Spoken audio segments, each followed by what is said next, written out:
Consequences.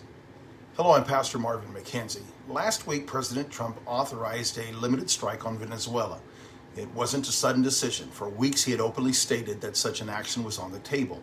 The operation was successful. The president of Venezuela, an accused narco-terrorist, and his wife were captured. No American soldiers were killed. No United States equipment was damaged.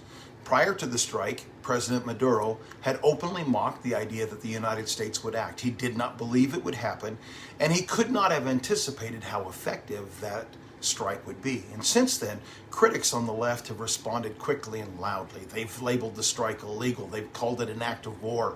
They've dismissed it as a bully tactic. But while the criticism continues, something very different has been happening in Venezuela. People have celebrated. Oppression has been lifted. Freedom has been restored.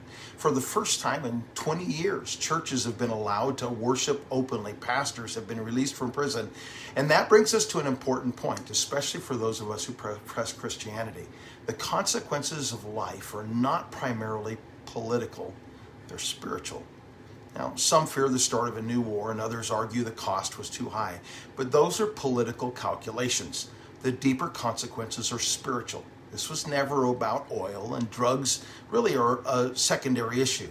At its core, the world's greatest need is still the same. The world needs Jesus Christ. And now, believers in Venezuela are more free to preach Christ, to worship openly, and to live out their faith than they've been in 2 decades.